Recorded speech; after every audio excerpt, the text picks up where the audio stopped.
morning, everyone, and thanks to all of you for joining us today. I'm the co-chair of the Cascadia Innovation Corridor and the CEO of Challenge Seattle. My co-chair is with us today, Greg Yada. He is the head of the Business Council for British Columbia. So we want to welcome you all to the fourth in our series, this one sponsored by our Sustainable Agriculture Committee. I want to give a big thank you to our committee's co-chairs, Rickey Yada, who is the Dean of the University of British Columbia of Land and Food Systems, Chad Kruger, Director of Washington State University's Tree Fruit Research and Extension Center, and the Center for Sustaining Agriculture and Natural Resources. For those of you who are not familiar with what the Cascadia mega region is, it's one of 11 in North America. It's based on shared values, it's based on shared culture and economic prosperity. In our particular one, it goes from Vancouver, British Columbia through Seattle to Portland, Oregon. And we come together to see if we can't not only perpetuate our economic prosperity, but also find ways to solve some of the mega region's biggest problems and share the answers with the rest of the world. Our agriculture industry is a perfect example where our fertile land does not know there's a boundary that divides us.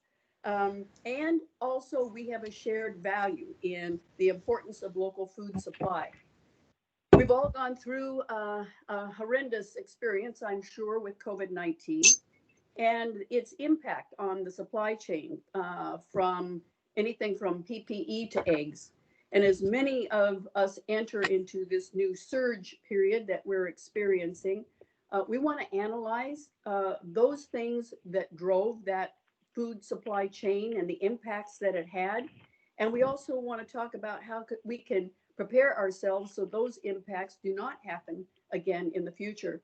So today we're going to hear from a broad range of experts on the impacts of the pandemic on our mega region's food supply chain. We want to provide some perspectives literally from farm to table. We're also going to hear from Washington State's experience on securing emergency food systems, responding to what was an unprecedented increase in the number of people in this state who are experiencing food insecurity, and about the future of technology within this space and the potential for ag tech to better prepare us for a similar crisis for the future.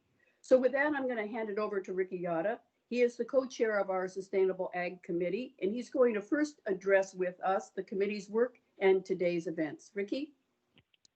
Thank you, Governor Gregoire. And let me start off with some thank yous. Thank you to you and Greg for your leadership on the Cascadia Innovation Corridor initiative, as well as the Challenge Seattle people for helping us organize the forum today, the fourth of the forums. I'm sorry, I'm probably a bit of a techno peasant. I'm actually having to use my phone as I chime into the Teams webinar. So if I fade, I apologize. It's a real pleasure for Chad Kruger and myself to be the moderators for today for the Sustainable Ag, Foods and Agriculture in Cascadia initiative. We have an exciting program today, but before I make some opening remarks, I'd just like to do a land acknowledgement.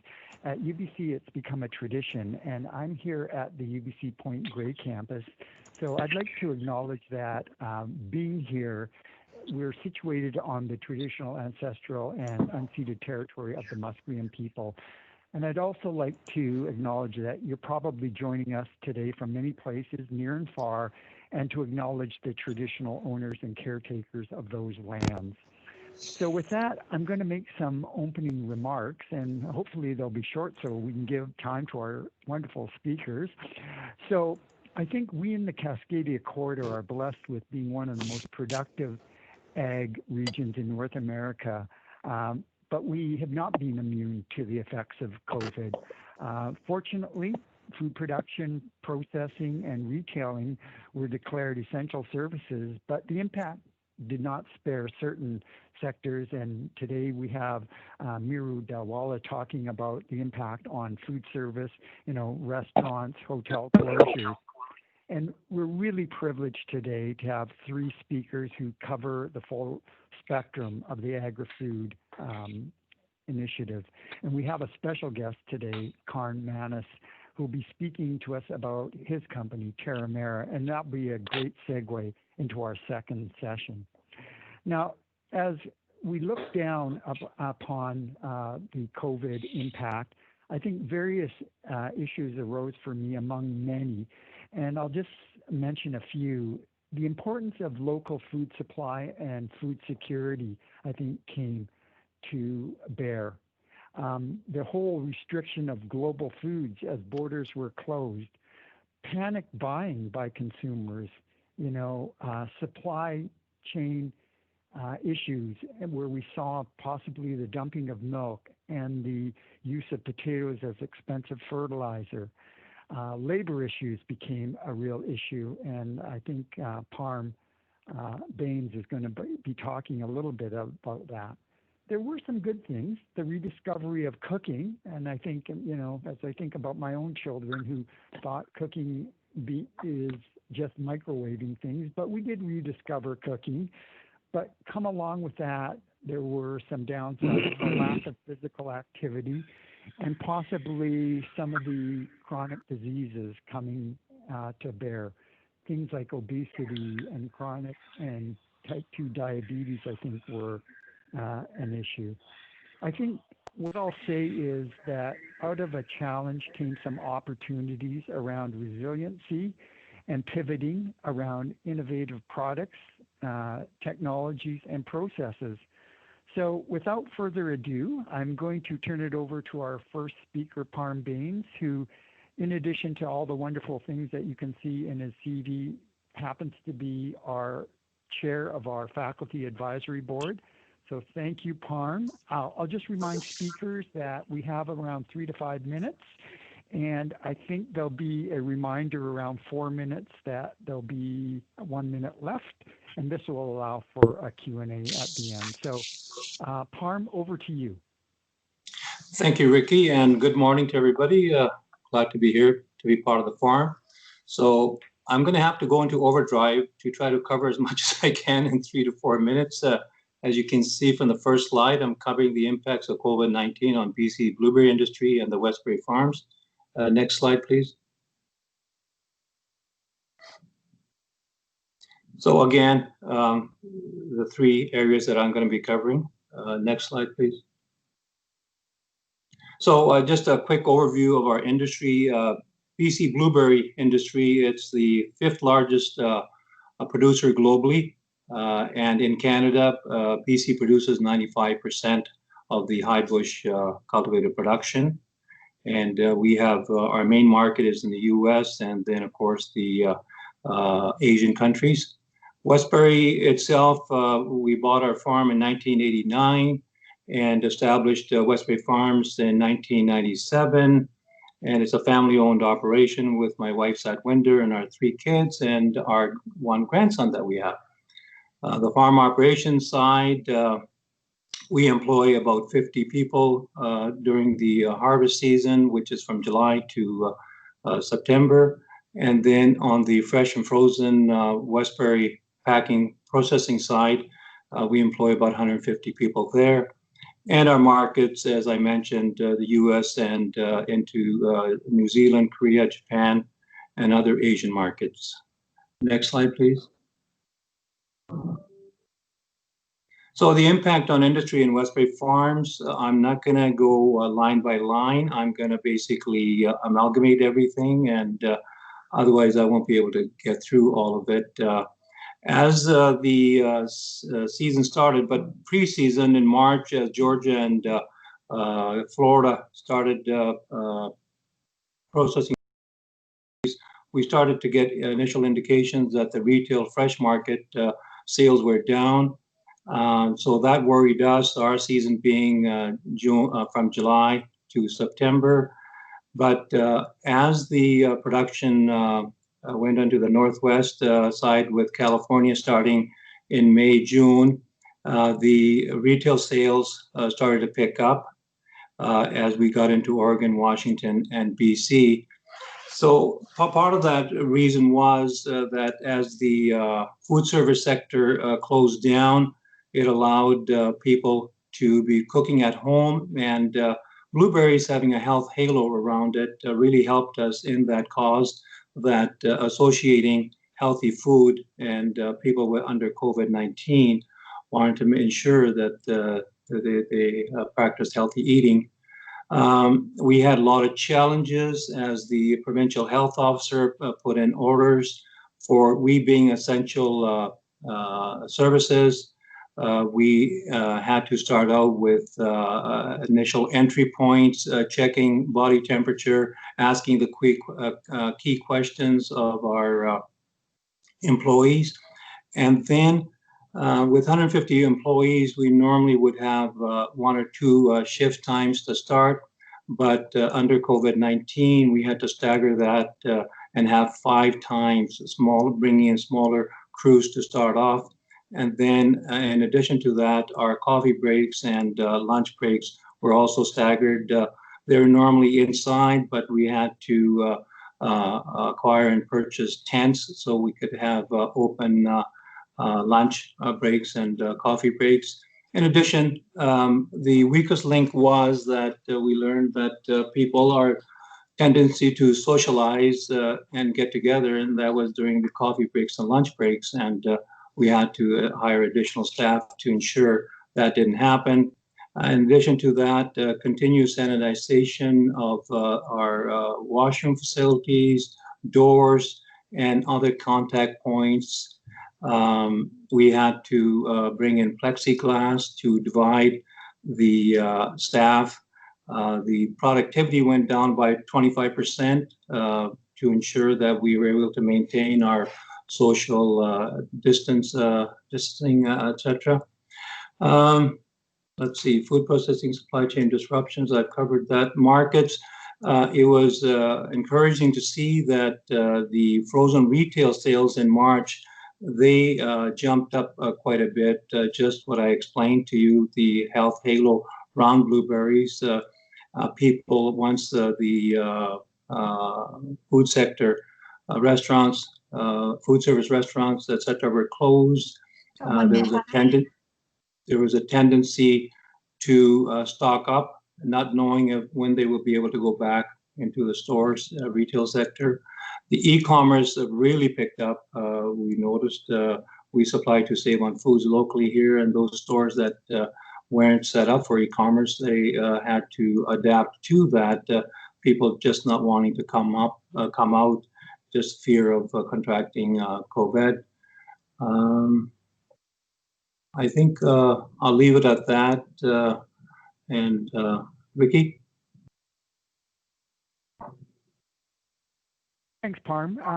And I'll just remind those people who are attending, if you have a question, you can drop them into the chat line, and then we'll try to circle back and have Parm answer those questions.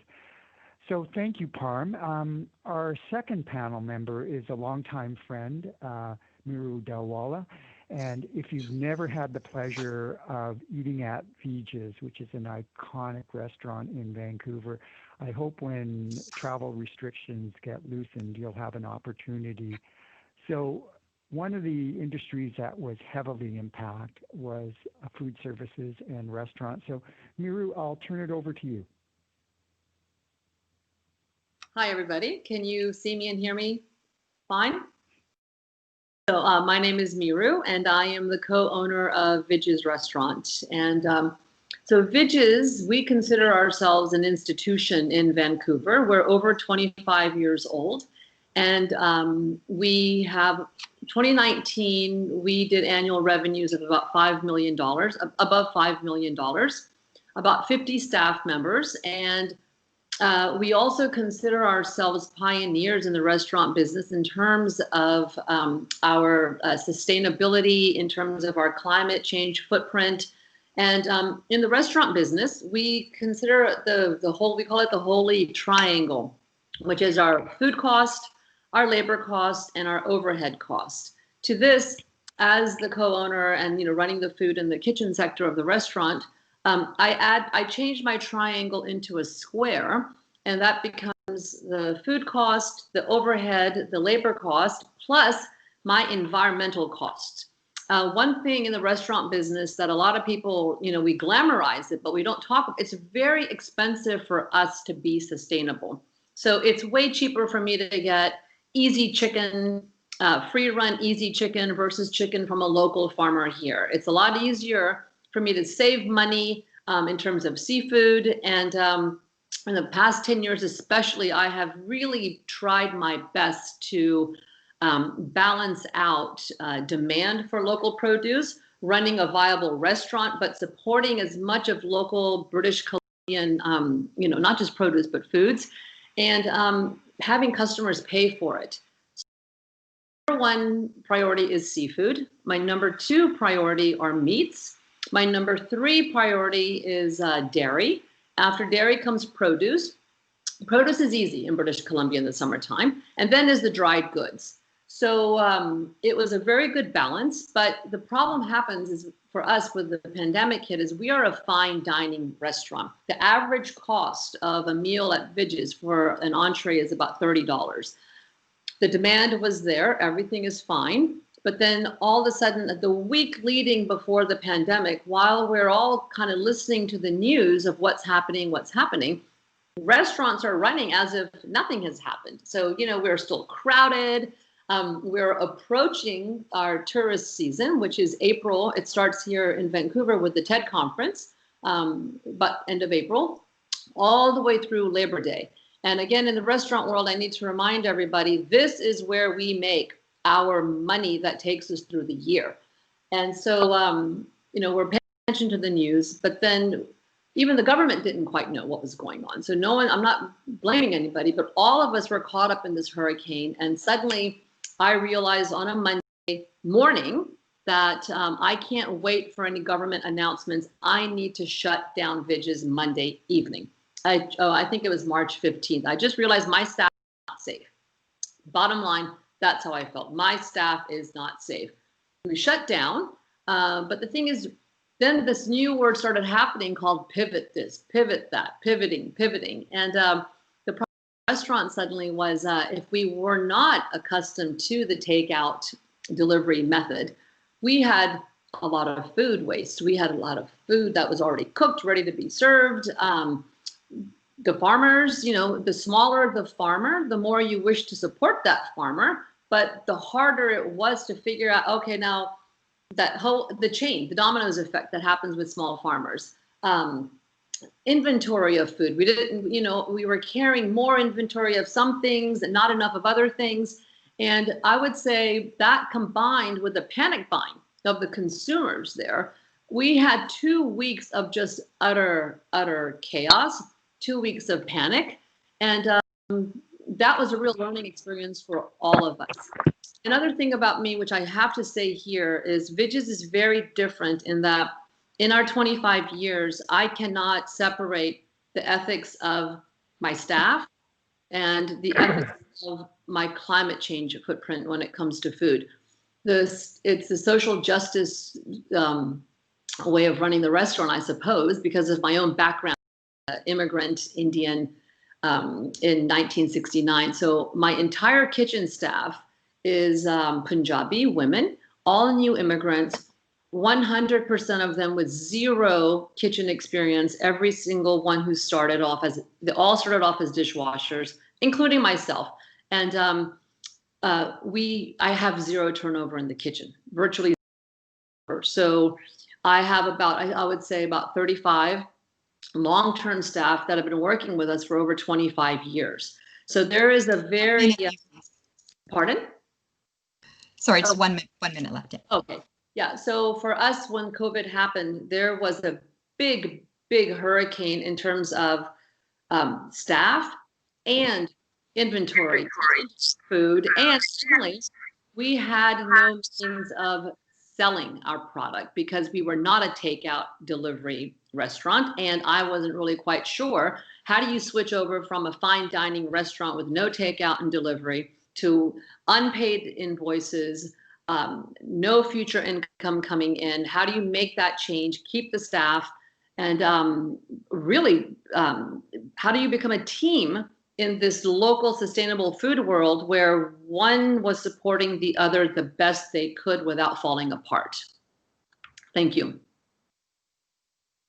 Thanks, Miru. And by the way, for everyone's knowledge, we're fortunate to have Miru sit on our faculty advisory board too. So we've had the benefit of her sitting on our faculty advisory board.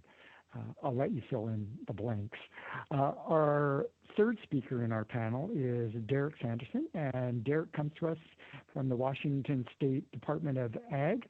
So Derek, over to you. Yeah, thank you. And sorry I'm joining late because we've had some technical difficulties here, but I'm hoping you can hear me okay. Yep, sounds great. Good, Derek. Perfect, thank you. Well, pre-COVID, our department was, really focused on such things as commodity inspections, fruits and vegetables, grain, and so on, or hops. Of course, we're world famous for our hops, but pesticide management, food safety, plant and animal disease control, foreign trade, which was my area of focus. And way in the back of the building was a small group known as the Food Assistance Program, and overnight that group became quite prominent in our profile as an agency. Many of you have followed the early stages of the food security crisis. I know some of you played a major role in establishing the Washington Food Fund through Philanthropy Northwest, and that many of you contributed to that fund as well, and thank you for that. So back in late March, the governor's office assigned us with responsibility for two things, really. One, coordinating the state's food security efforts, and two, ensuring that adequate food supplies were being made available to meet the flood of demand associated with the pandemic. And this was demand at our food banks, our food pantries all around the state. So in terms of coordination efforts, the first task, that meant convening the many agencies and entities that are engaged in some form of food security, including DSHS that runs SNAP, DOH, the WIC program, and fruit and vegetable incentives programs, OSPI, the school meals programs. And I'd include employment security in this because really the unemployment benefits played a significant role in being able to support people that lost their jobs due to the pandemic and to help dampen the demand at food banks. So the most intensive coordination efforts, however, involved and continues to involve the three major NGOs, Food Lifeline, Second Harvest, and Northwest Harvest, and our department's food assistance program, which I mentioned earlier, that small group at the back of the building. But it has a large network of contractors around the state that serve the many food banks and food pantries. That system represents the ultimate safety net for food security and hunger prevention. And if anyone who was involved in this effort back in April and May know that we were very close to collapse of the system. I mean, we simply were overwhelmed. We're scrambling to find food to move into those distribution facilities. So in regard to the second responsibility, putting food into the system, the NGOs and our WSDA team was able to successfully mitigate that hunger crisis that really had at one point, we probably are close to this still today, about 2.2 million Washingtonians who face food insecurity in the wake of the pandemic. And just for perspective, there's 7.5 million Washingtonians total, and we're about 2.2 needing food security. So we took a lead role as an agency in contracting for services with the NGOs directly. So payment contracts with the NGOs.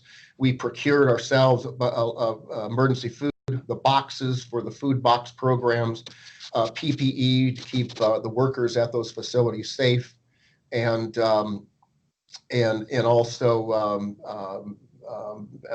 down to the local contractors and making sure that they had hand sanitizing liquids and all that. So building on the strengths and the relationships of our food assistance program, we were able to accomplish that and meet the peak load.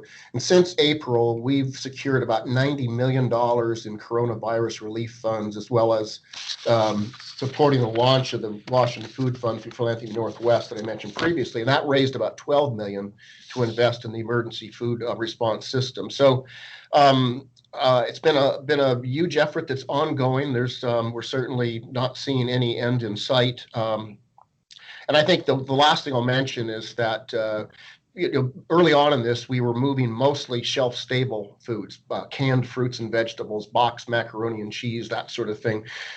We worked very hard through the summer to build up the infrastructure in the food banks and the food distribution centers to be able to hold as much perishable product as possible. So fruits and vegetables and proteins from Washington State farmers. And that was a very important component.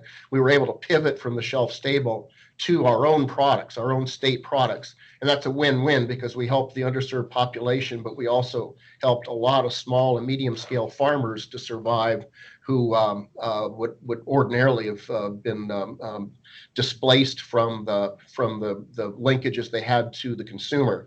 So that will continue to be something we focus on, is that the capacity of our infrastructure in Washington State to make sure that we're able to provide a wide variety of products to underserved populations. So I'll stop there and thank you for the opportunity. Thanks, Derek.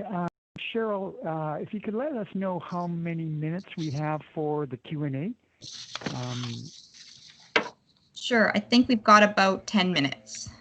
Okay, so thanks, Cheryl. And Cheryl's reminded me that the bios for the various panel members is on the website, which he's posted in the chat line.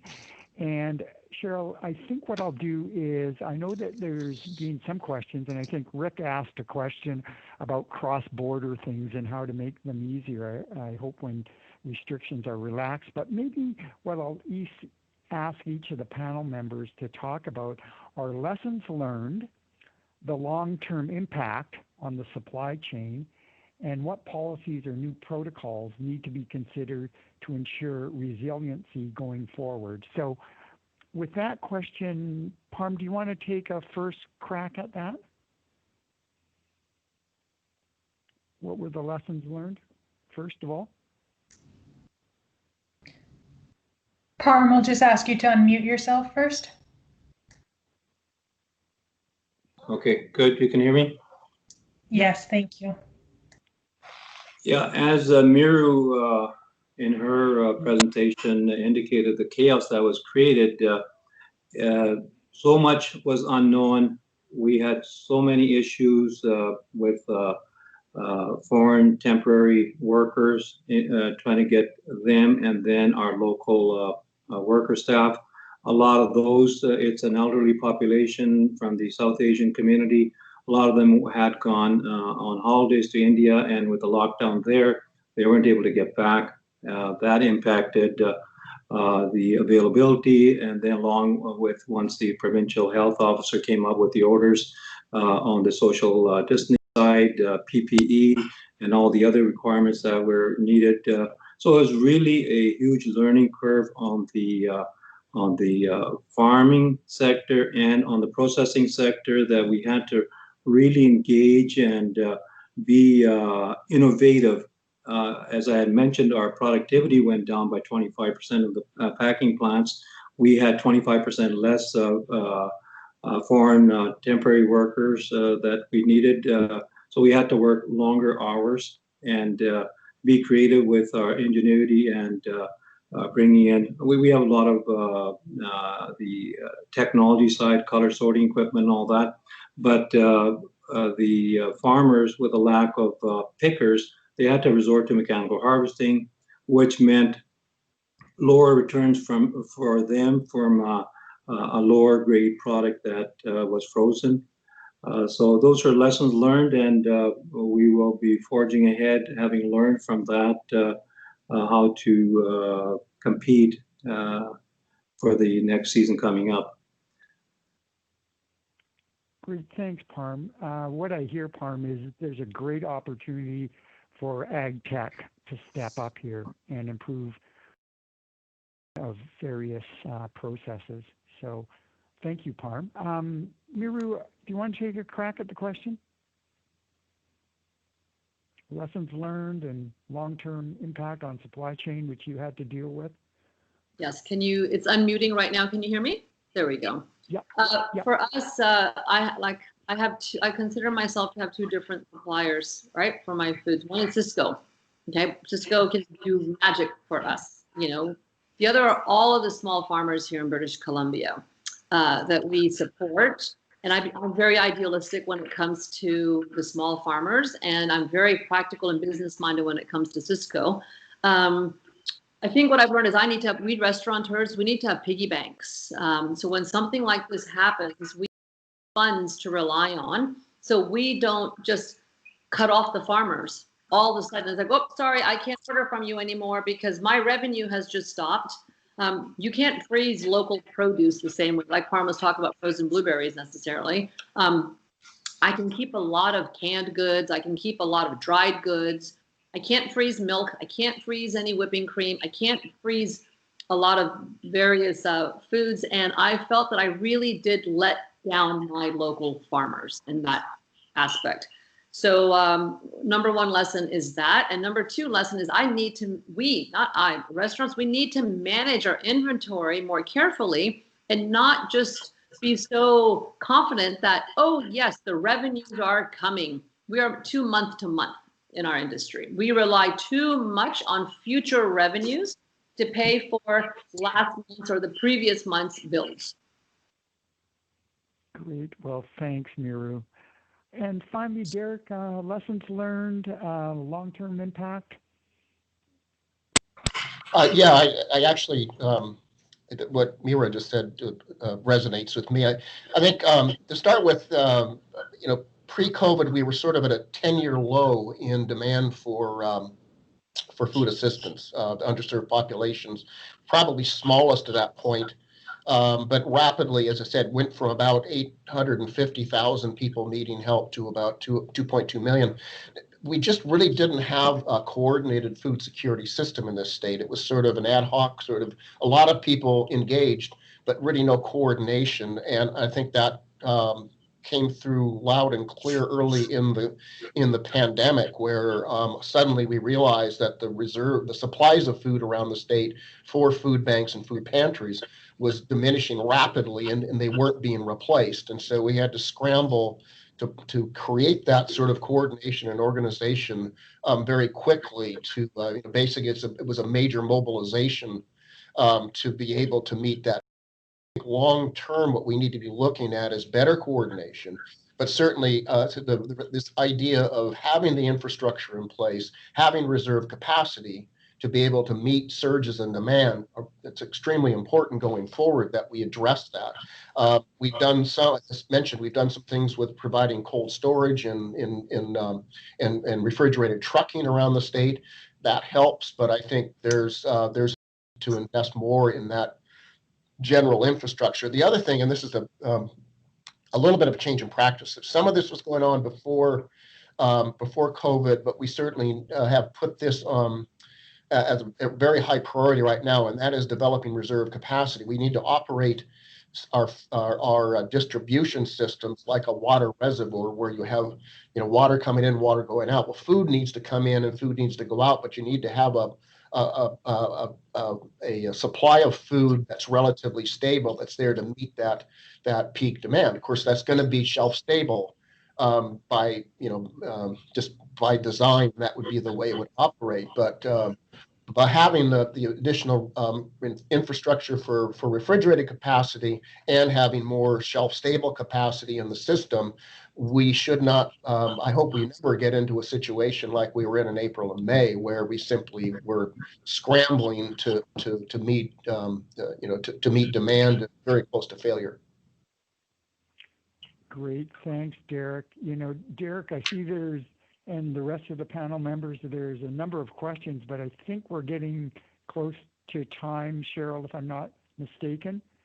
We've got 2 minutes. What we can do. Oh, okay. So let me read some of these questions then. Parm, this is maybe some of your bailey.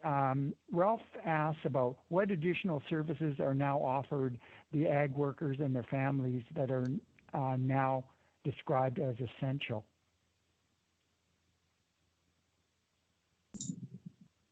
What additional services are being offered? Yeah. Well, on the From the provincial government, we were very grateful to the federal and the provincial government, where they assisted us with bringing in the foreign workers and accommodating them and providing meals for the 14-day period. And then the feds, we had to pay them for that 14-day period wages, and the federal government was on that side were able to assist us with that. So that was a very good thing that happened for us. Okay, thanks, Pon. I'm just going to skip to a question because on producing new sources of local food and making them shelf stable. I don't know, Derek, if you can take that one on. Sure.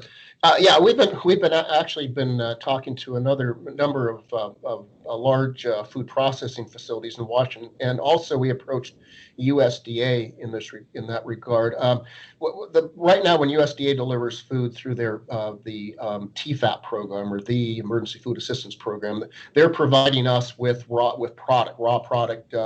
Sometimes it's fruits and vegetables, sometimes it's frozen, chicken or something like that. But we often find ourselves in a situation where, because maybe the deliveries from USDA and Washington production or availability of Washington products like potatoes or apples, for example, we end up with a glut of certain products in the system.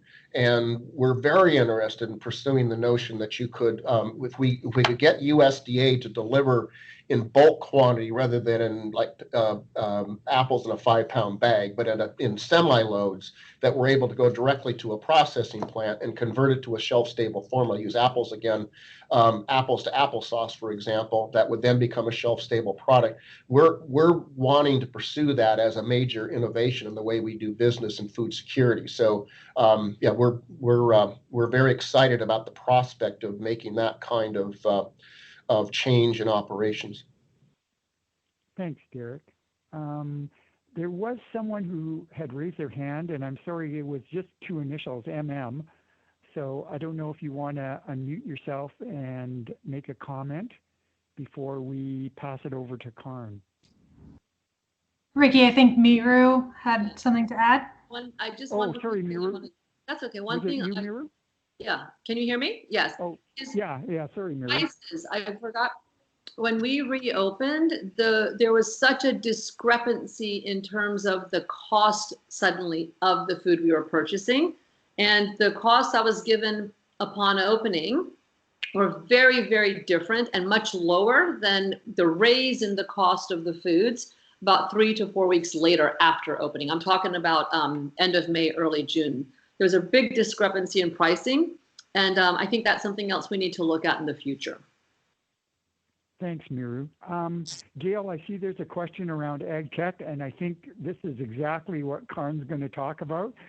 So without further ado, Karn Manis, who's the founder and CEO of Terramera, and who's become a good colleague here at UBC. Karn, I'll turn it over to you. Perfect. Thank you, Ricky, and really appreciate you inviting me over to speak with the team here and the group here. First of all, I'm just going to say this has been really interesting, and I'm going to present some data here that is more. A lot of the data that I will talk about is British Columbia and Canada centered, but it applies very similarly across the region. We, this agriculture and these issues don't stop at borders. And a lot of what I'll be talking about is really the digital infrastructure that we need to really transform how we think about agriculture, food security, sustainability in agriculture, and efficiency. So change to present mode. Yes. Can you see my slides? Okay. Great. Yeah. Okay. Perfect. Thanks, Ricky. So I'll just take 1 minute to just talk about, just give a background on Terramera. So Terramera started while I was at UBC on an argument that of all things that organic food couldn't couldn't scale to feed the world, and it was really a niche area that people who, would buy to make themselves feel good, or but really wasn't something that could take over conventional farming, because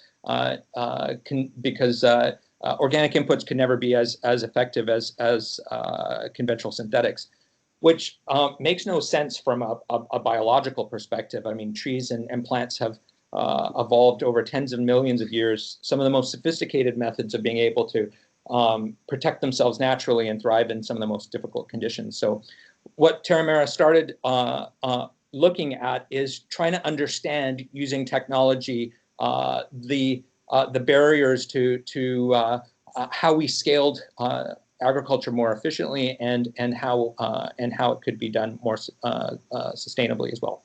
So Terramera, actually, the name comes from the Punjabi and Hindi words Thera and Mera, which means yours and mine, and Terra with 2 R's, which means earth in Latin. So together it means our earth. So we really focus on how to use technology to transform how we grow food and the economics of agriculture. We've grown, particularly in the last 3 years, about quadrupled, based in Vancouver, BC, with a number of facilities across the city, and have grown from the first patent to over 240 patents across 2 major platforms: a green chemistry platform and a data science platform.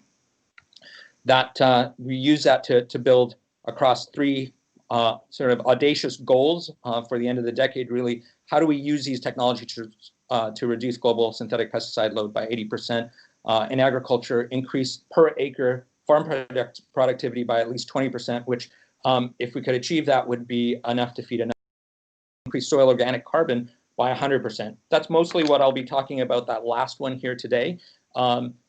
Agriculture is often maligned as a major, part of the old way of doing things, and a part of the problem, but it really is at the center of some of the biggest issues we faced in society today, and an opportunity to be one of the biggest sets of solutions in a way that's both economic and a solution to the climate crisis we're facing. So a few weeks ago, we launched this initiative to build a global center for regenerative agriculture. This is really about building out the digital infrastructure we need to really understand how we change how we grow food, both in traditional planted farms and in ranching, and really build agriculture into a system that is not only more efficient, but actually is in line with the environment. We've for decades treated agriculture as really a factory that's on land, and in fact that factory is part of the ecosystem that we are all living in. And once we start understanding the relationship between how we grow food and that ecosystem, we can actually benefit both. So a number of agriculture is at a real turning point right now. We've had, so in Canada, I mean, these are stunning statistics. Since 2016, even before COVID, since 2016 and 2017, in the last few years, Canadian farm gate income has dropped more than 50%. So these are families, these are businesses that are cutting their income. Imagine cutting your income by 50%. And when farmers struggle, that affects our food systems, food security, and the economy. There's huge problems with inefficiency for not only in terms of pesticides, but fertilizers. For example, since the 1960s and 70s, farmers today need a multiple times more fertilizer to get the same results because of how because of the inefficiencies that grow from the way that we've looked at farming. But there's a huge opportunity here to look at things different. It will take a reimagining, and it will take technology and education to be able to do that. One of the real opportunities is right now with COVID, we have an opportunity to really stop and rethink how we're doing things. And as that opportunity to build back an economy comes forward, we're starting, I think governments and individuals and companies like us are thinking about how can we actually do things differently and use this opportunity as a moment in time to actually invest in the infrastructure that we need to build what we need for the future, for this decade and for future decades. To solve both the issues of food security, we've seen that the issues in terms of supply chain that COVID has presented, it's going to come up again and strain the system into the future, and as an opportunity to really deal with the climate crisis. So this initiative is, in response to a number of organizations like the Business Council of British Columbia's Stronger Tomorrow Starting Today economic plan, the BC government's food security task force, the federal government's advisory council on economic growth, and industry. Industry in Canada has consistently actually said, look, we want to be at the table, but we need the tools to be able to change our industry so it's more profitable and can actually be a partner to help turn back the clock on climate change. Efficiency is a huge issue in North America.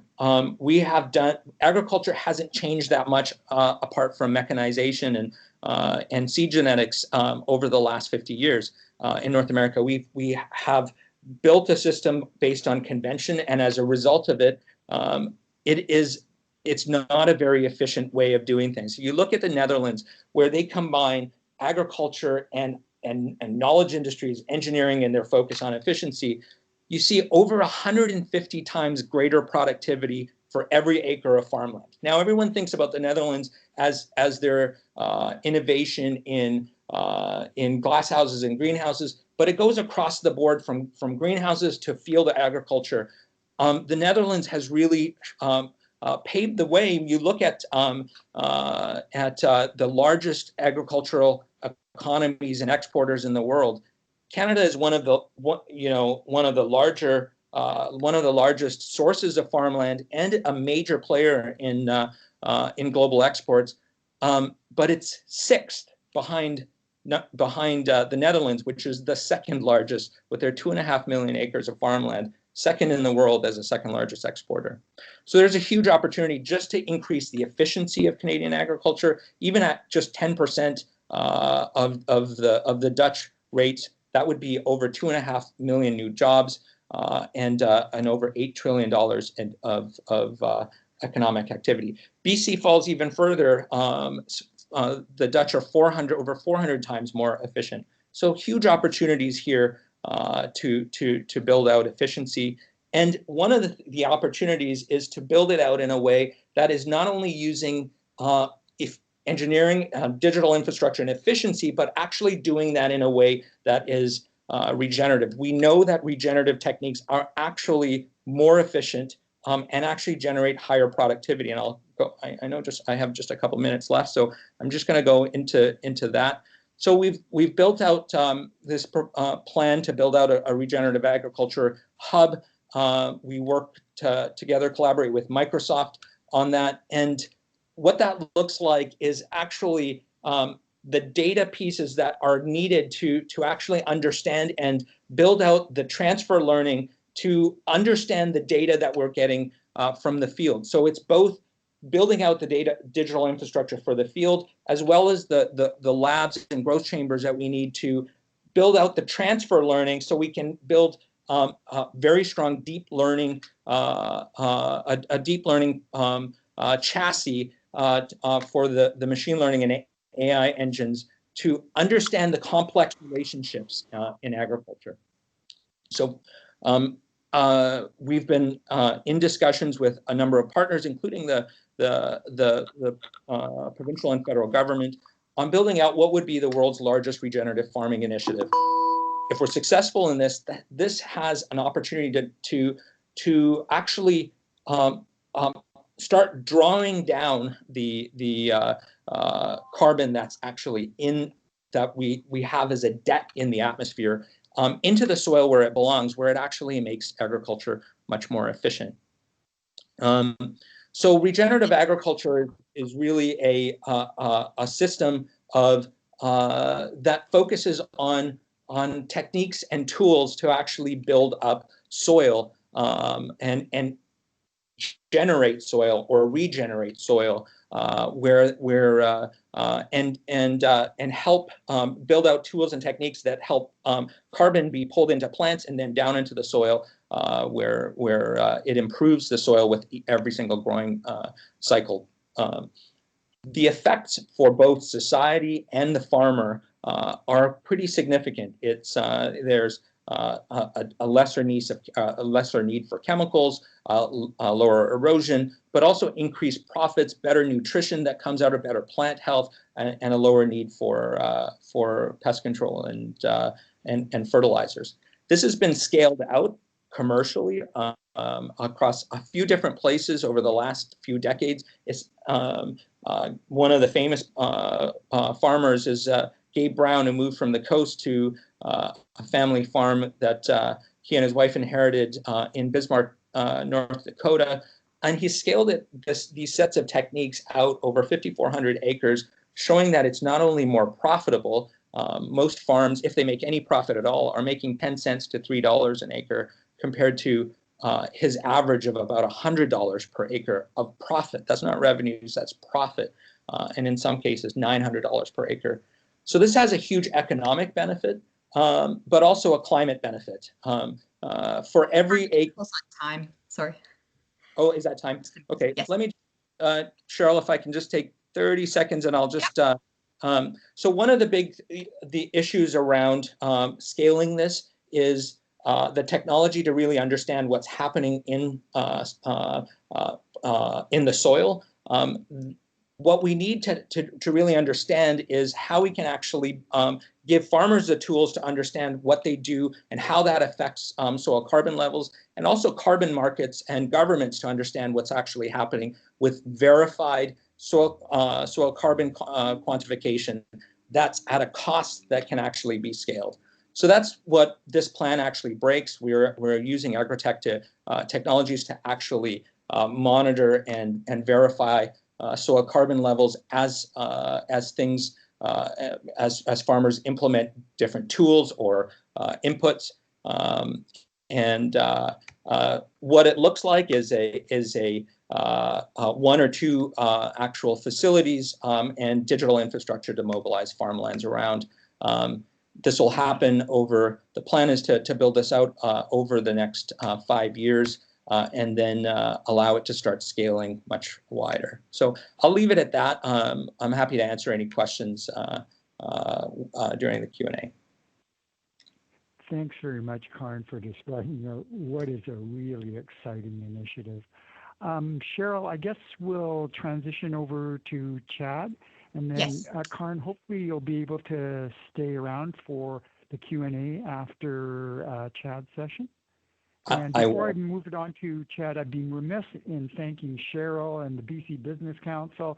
Thanks, Greg, for all of your support also in organizing this session. Okay. So, Chad, over to you. All right, thank you, Ricky.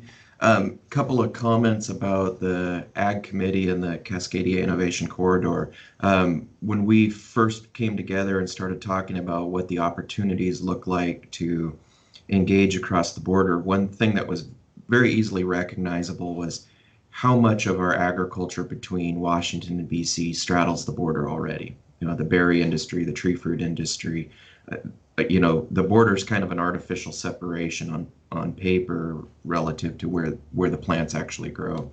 And so, a key piece of that was the public-private partnership around research to support agricultural innovation, and that's one of the key things that Ricky and I have been working on. But as we kind of got past that and said, formalizing some of the research relationships that we do have, if we want to think big picture, where do we need to go in the region with the Sustainable Ag Committee on this? And the two big pieces that we talked about were climate change and technology, knowing that we had the opportunity here in the region to really be forward looking with climate and agriculture, and that, you know, this is probably the perfect place in the world to integrate agriculture and technology. And so the panel that we'll have now really focuses on some work getting down to brass tacks of trying to figure out how do we integrate technology and agriculture. And a lot of this is driven with a climate lens. And so our two speakers are Steve Mantle and Kirti Rajagopalan. And Steve is the founder of Innovate Ag and has been working with us for quite a while to try and figure out how can we bring different technology into the field in Washington agricultural systems and use that technology to solve some of our current problems, as well as do some of the things that Karin was just talking about. And Kirti is an assistant professor of biological systems engineering at WSU. She actually started at WSU as a grad student, working with a group of us looking at long-term water supply and demand forecasting in the state for agriculture and other uses.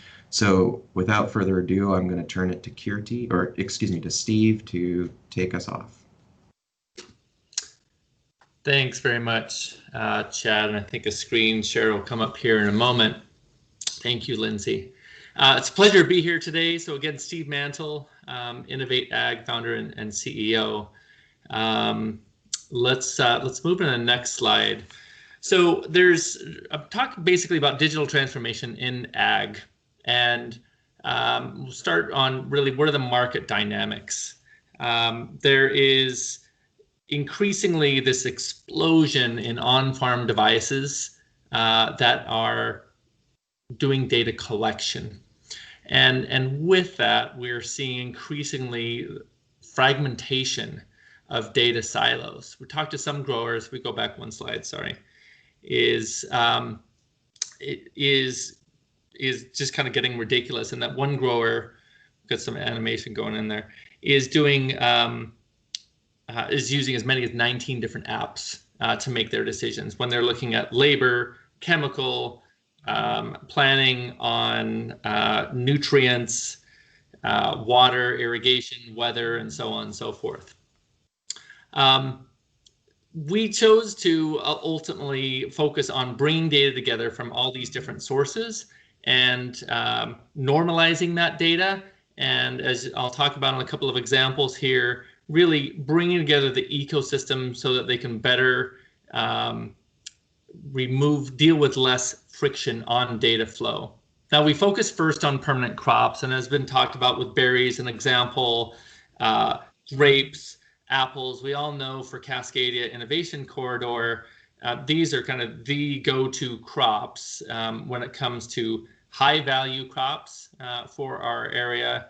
And the commonality is there is a ton of labor.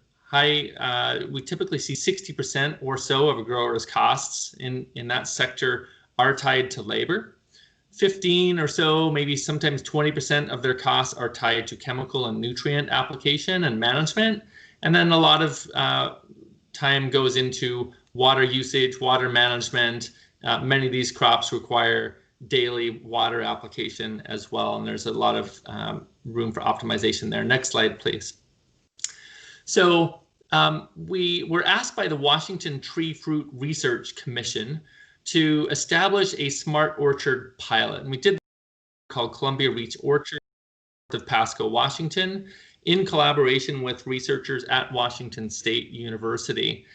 And we basically pulled together many different sensors into one data warehouse. And those vary from soil nutrient sensors, from soil moisture sensors, irrigation sensors, using computer vision to pull in drone imagery from an ATV, which we'll give a quick demo on in a moment, LiDAR data from smart sprayers, and pull that all into one place, again, with the intent to help the grower make more optimized decisions by having everything all in one place. Next slide, please. What we're doing to facilitate that is partnering also with Microsoft, who's part of Cascadia Innovation Corridor as well. And they have a platform that's called FarmBeats that runs on Microsoft Azure. And what it basically is it's an agricultural centric data hub and architecture that really enables Microsoft Azure to be a Switzerland that facilitates data flow between different providers that choose to tie into their platform. So that's a really key piece of what we use, where it brings in partners like Davis Instruments, which is one of the larger weather station providers in the world, DJI for drone imagery, Teralytic is a startup that does soil nutrient sensors, and tie that all into that same hub. Next slide, please.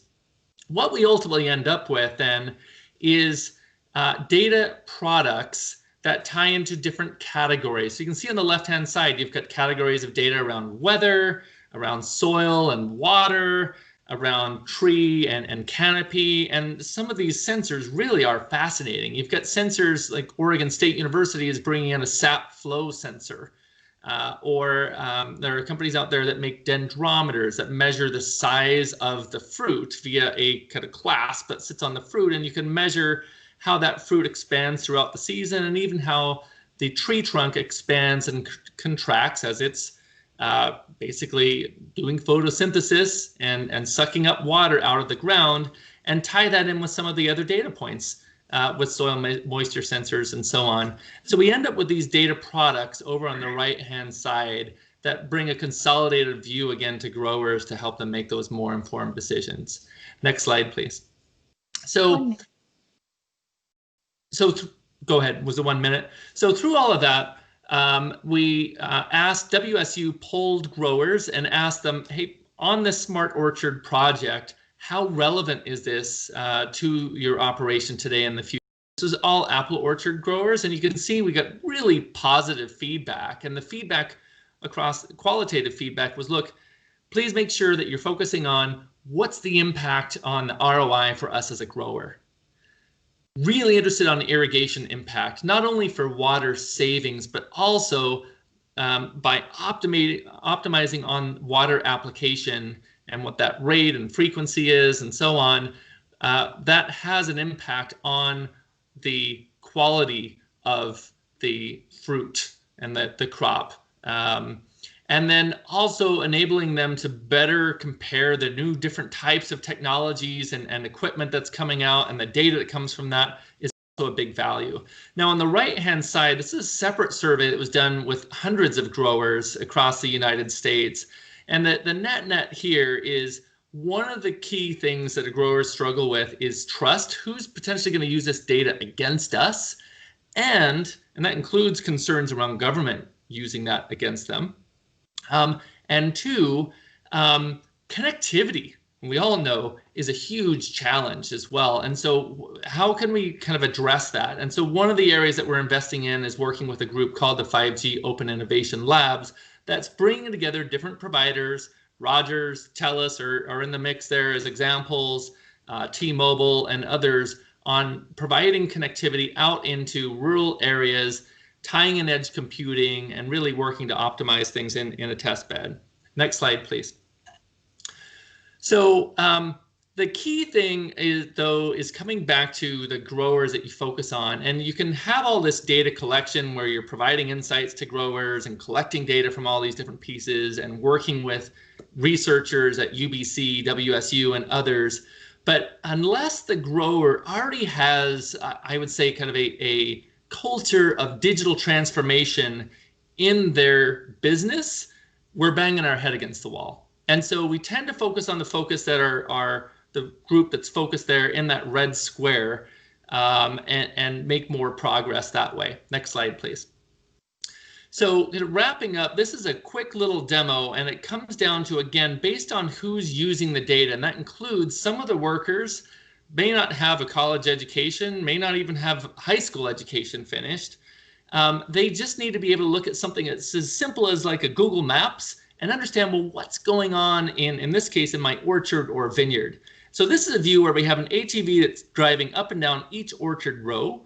We're basically able to create a map after an hour of driving in a 20-acre block that shows what is the canopy height and area distribution. And you can see across the right-hand side kind of what the LiDAR point data looks like on the different V trellises. And then critically, a grower really wants to understand, well, what's my projected yield going to be and how can I manage that? And so this is a view then that now actually takes the camera data based on the back of that ATV, maps it into this view. The yellow indicates ultimately where there are fewer or lower fruit density. And then you've got basically a view that looks like now kind of a Google Street View where I can zoom right on in. And keep in mind, this ATV was going at 20 miles an hour up and down each of these orchard rows.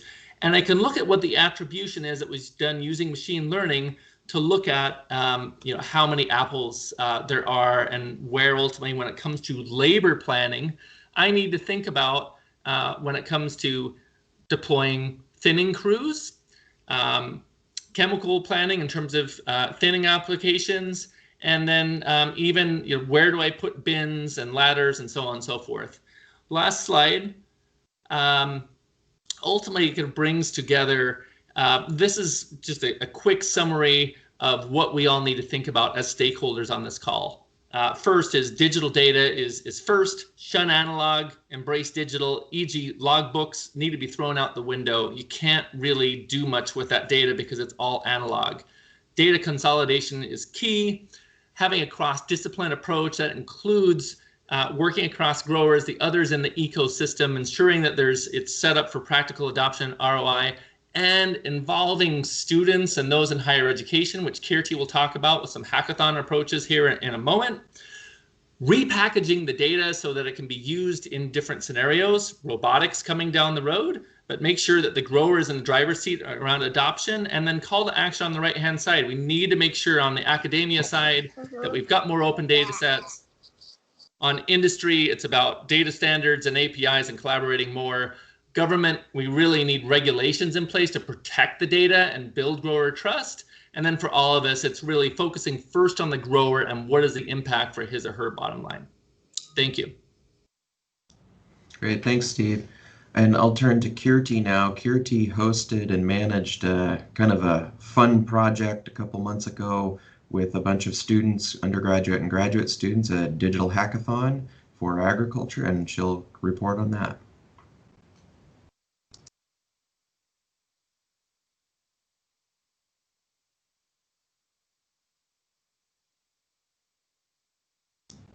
Kirti, do we have you on still?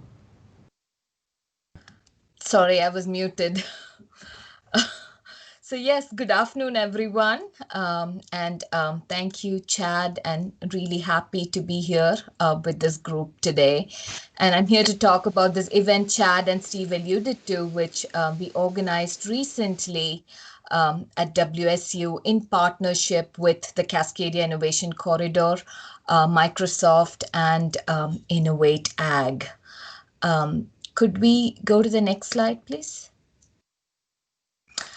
So let me start with what this was about. So this was essentially the first ag-focused hackathon in the region. So if you're not familiar with the term hackathon, it's essentially a sprint-like event. It could be a few hours or a few days where people get together, focus on specific problems, and try to come up with some prototype solutions or apps at the end of it. And so what we organized was a 4-day virtual event, and we had 3 hack topics. One that dealt with grower decision support based on the data that Steve just shared collected in the Smart Orchard system. And the other topic we provided was related to breeder decision support. So there's some data around different variety trials with the idea that the students would be working on using that and figuring out which varieties perform better, or trying to come up with some relations between varieties and seed yields. And then the third at a higher level was more about using satellite imagery and trying to answer some questions at regional scales related to cropping system patterns. For example, what kind of crops are growing, or what kind of tillage practices people are using in the whole state, and larger scale questions like that. And the whole thing was related to the Microsoft Azure platform. Next slide. So then, before going into who was part of it and the outcomes, I wanted to touch base on why we went about doing this. And part of this relates to what Steve mentioned, which is about bringing in a culture of digital transformation. And so that's something that's not needed just in the industry, but in the ag too. And one of the things I'm really passionate about is in academia, what can we do to bring more exposure and excitement in the student community about opportunities in the digital ag space? And what can we do to create fun events where they have some skill sets and that allow them to explore this more in their research and essentially go out with the kind of skill sets that the industry is looking for. The other thing that we wanted to do was make sure that this is an opportunity for transdisciplinary interactions where people come in with different expertise and come together and try and solve a problem, and an opportunity to build partnerships and above all, a fun event. Next slide, please. So with that, we intentionally reached out to all colleges and universities in the department to recruit students for this, and we ended up having participation from 3 colleges: College of Ag, College of Engineering, and College of Arts and Sciences, and 10 different departments. And this kind of diversity was part not only of the participants, but also the mentoring group from both industry and academia, as well as the people who organized this. So I think the diversity in that helped bring out this diversity in participants as well. Next slide, please. So I think, so we had this event, about 75 people participated in it. And so then, the thing is, what's the outcome? And on the right side of the slide, I pasted an image which I essentially copied from one of the student presentations. And this is consistent with what people, with what multiple participants mentioned. So there is a background here in that we surveyed people before they came into this event, and hardly anybody had any experience with cloud computing platforms, Azure per se, or cloud computing in general. There were some people with some experience in machine learning tools type of things, but in general, this was lacking. So this sort of opportunity really provided exposure to new tools up to them, and that's something that they were really excited about. And there definitely is interest in hosting this on a regular basis. And I think the other reason why it's critical to do this is, I mentioned we had 75 participants to begin with no exposure, and 50 ended up staying on and participating in teams and coming up with a finished product. But which is great. But on the flip side of things, there were also 25 participants who were overwhelmed and didn't feel comfortable using these tools and coming up with something. So it's our responsibility to provide opportunities to make sure they can jump those hoops and come out of the program with more comfort level in this. And I think there were several conversations around maybe can we do this as a regional collaborative event, because this was essentially a virtual event, and and having learned how to do this successfully virtually opens up possibilities on more collaborative events easily. And then the other thing to keep in mind is to bridge this relationship with the industry, is to make sure topics that we have in events like these are industry driven, and so essentially work with problems that are important and relevant to them. And I guess the key outcome is we've gone through the process of doing this once, and Steve maybe can allude to this a little more. There was a lot of planning involved, but we essentially have a playbook for future events, right from how you organize something, what kind of information to ask in a registration packet or survey. So we are happy to share that with anybody who's interested in organizing events like these. And it seems like this is critical going back to Steve's comment on, developing a broader culture around the importance of digital technologies and awareness and having the skill sets to work with them. Steve, did you want to add something to that, since you were one of the key players with organizing this too? Yeah, well said, Kirti. I would simply add that the cross-discipline approach, where you had the College of Ag and bioscience side of things and computer science, and bringing those together, I think those students weren't traditionally used to doing deep collaboration with each other. And so forcing that, if you will, and actually with a hackathon approach, helping them understand that we're all learning together and rolling their sleeves up on it, I think was very productive on enabling them to have some really great insights that were grower focused. Yeah, so that's all I have. The next slide has a link to a cool YouTube video which Steve created. Actually, before that, I forgot about this. I wanted to acknowledge the main people who were essentially playing multiple roles. They were the organizers, mentors, and facilitators. So for whoever's organizing these events in the future, you really need a key group of students who are working full time to make this happen. So I wanted to make sure they are appropriately acknowledged here.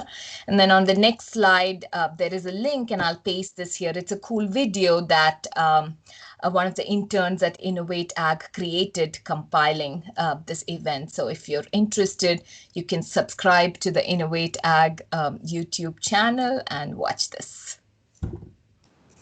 Great, thanks, Kirti. And I'll take 1 minute and ask both of you one more question, and preface at that question that you both kind of already addressed this issue of agriculture being a challenging place to integrate technology with. And for example, in my family, we come from a ranching family, and the key piece of technology I use is thousands of years old. It's called a saddle. What have you learned as you've worked with agriculture and growers in terms of what it takes to successfully integrate technology in an industry that maybe isn't quite so ready for it? All right, I'll have a quick go at that. I mean, it ties back to first, if everything, there's growers and kind of grower ownership that I speak to that literally is emphatic that everything still be pencil and paper. And if that's in the culture, then that's okay. That's great for them.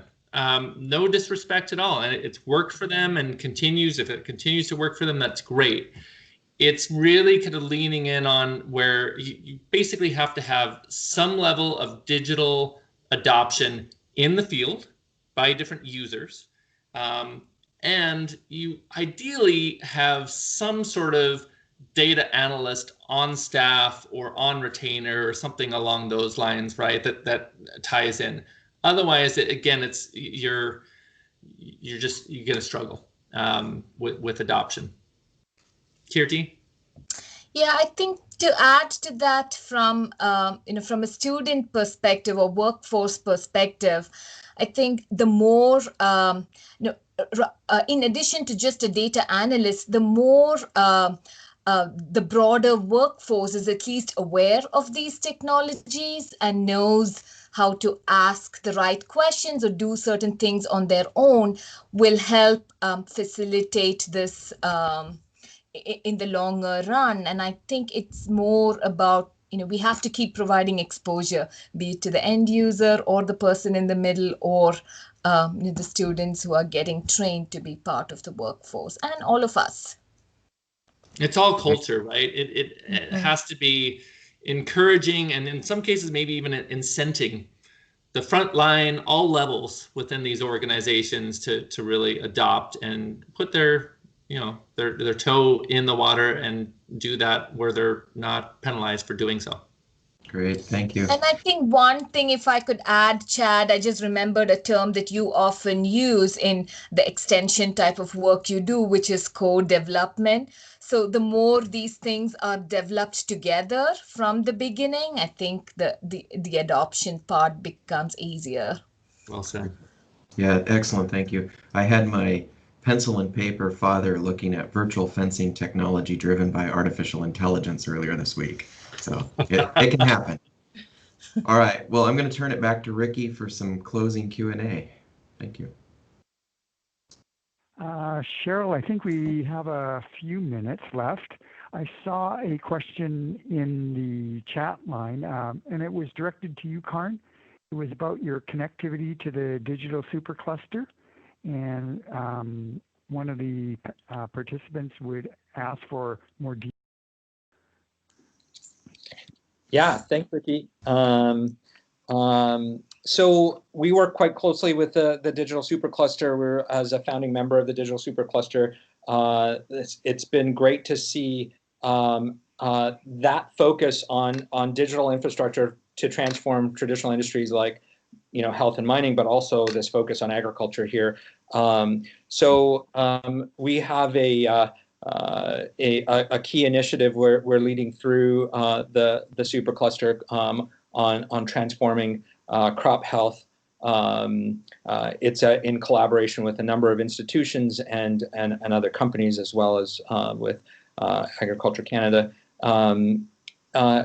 Catherine, your question as well was on the other project on regarding the evolution of COVID-19 strains. So one of the cores to what we have built out is, as opposed to much of how precision agriculture is done, which is taking macro data, large, farm level data, and correlating it to what happens on in terms of results on the farm.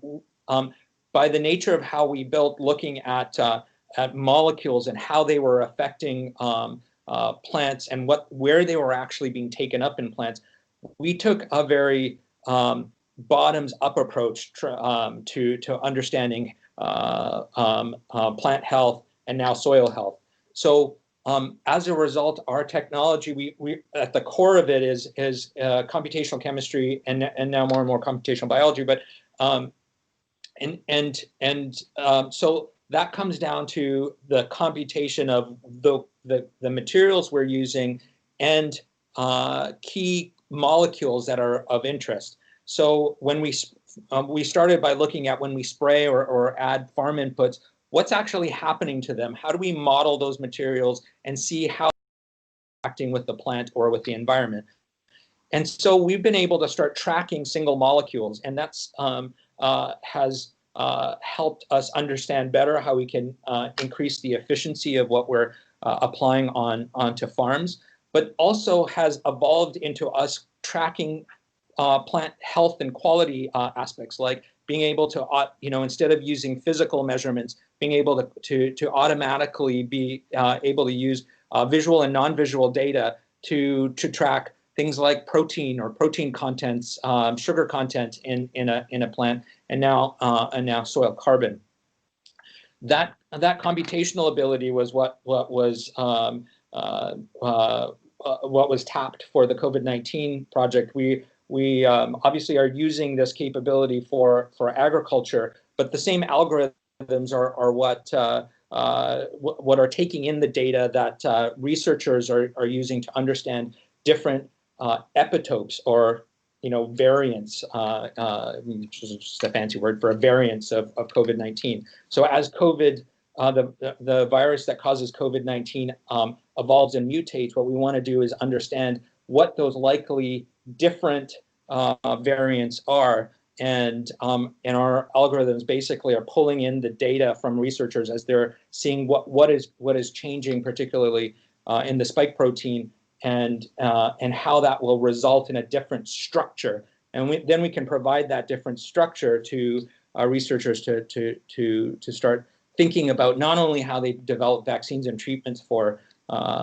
COVID as it is today, but as it will be as it changes and mutates.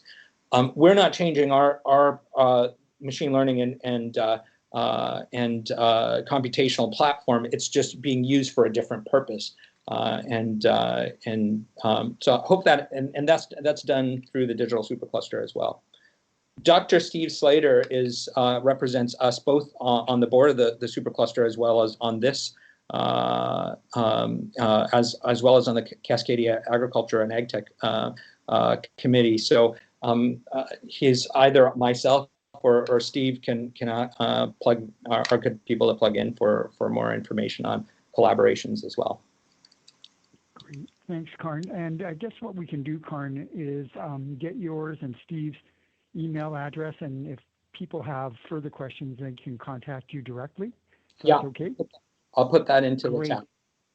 Okay, and just before I turn over to Greg and maybe Chad for the last word, thanks, Shaheen, for posting a website on change management, which is a really challenging issue. So before I say goodbye, I just wanted to say on behalf of Chad and myself, thank you to the panelists for participating today. Thank you so much. Thank you for everyone who chimed in, and in the immortal words of our phenomenal provincial health officer, Bonnie Henry, be kind, be calm, and be safe. So over to you, Chad, and then I guess Greg for the last word. All right, yeah, I agree. Thank you to all our panelists today and for all the participants. And in the words of my dean, stay positive and test negative. Well, thanks very much, Chad and Ricky. I get so excited when I listen to smart people doing great things, and there's such power in scale and momentum and collaboration. And what we heard today just really informs our vision for Cascadia, which is to be the first global sustainable mega region that benefits people, communities, and quality of life as we solve big local and global challenges for a more sustainable future. And so what you saw today is a series of conversations we've been having in the areas we have strength, where we're building that momentum. And there were some comments in the chat around collaboration, and we saw that today across government, business, researchers, universities, and technology. And so in that context, we all know we share fertile lands and oceans up and down the corridor and in the Pacific Northwest. We've got very varied and complex ecosystems, but we also have amazing innovative and entrepreneurial talent, as you saw. We've got just a phenomenal variant of cultural and innovative restaurant industries and cuisines. We have integrated supply chains and, as I said, great universities that support a lot of this work. And we can be a global solution for a growing global population that demands greater volumes, and as we heard today, safer and higher quality proteins, plants, and food options produced on less land with less water, and impacts to as we adapt to a changing climate and environmental realities that we face. There's tremendous opportunity for increased local benefit and global solutions across border integration and partnerships in research and technology, as you heard today. And it goes beyond just the urban core of up and down the I-5 and Highway 99 corridor. As we know, it cuts across both eastern Washington, throughout British Columbia, and into Oregon. So agricultural expertise in plants, livestock, and food processing, matching that with our global leadership in cloud computing, machine learning, augmented reality, blockchain, as Karn just talked about, bio and quantum chemistry, we can only lead to more and new exciting companies and solutions for the world that's going to attract talent and capital to the region and make us better. So it's through this important research being undertaken through the leadership of people like Ricky and Chad and Curdy that we heard today. And thank you so much for all you're doing, along with the leading innovations that are being advanced by companies that are too broad to name, but we saw some on display today with individuals like Steve at Innovate Ag and Karn at Terramera, truly global disrupting businesses and visions. And then lastly, just working in collaboration with governments, people like Derek, and working with farmers, growers, restaurateurs, and others in the supply chain like Parm and Miru can continue to scale and grow their companies while creating less impact on our ecosystem and advancing the agri-food and agri-tech sectors across the region. So in this context, whether it be in agriculture, life sciences, or sustainable development, the Cascadia Innovation Corridor is an emerging center for capital and for talent to drive these collaborations, to drive innovations and ambition, and the solutions we're going to need that can make up new ways of doing things in our region, but as I said earlier, solve some of the biggest global challenges we have. So it's that ultimate vision we've got for Cascadia. So I'd like to thank all of the amazing speakers that we had today for taking the time to share their experiences and expertise and perspective in the work they're doing. And I'd like to thank Rickey and Chad for hosting today's session and curating it, as well as leading as co-chairs of our Cascadia Innovation Corridor Sustainable Ag Group. You've just been doing yeoman's work and with such poise, intellect, and great humor. And lastly, I want to thank my co-chair, Governor Chris Gregoire, for just her amazing leadership and vision in making this come together. I've got the privilege of working with Chris on a regular basis, and I can tell you the world needs a lot more Chris Gregoire. But what we also need and underappreciate is both Kylie and Cheryl on our teams, who have just done extraordinary work in putting together a series of really well-informed conversations that are bringing us together and building that momentum that's essential going forward. So thanks to you, Cheryl and Kylie, for all you're doing. And going forward, I want to just acknowledge that we've got more work to do and more opportunities. So this is going to be our final webinar for 2020.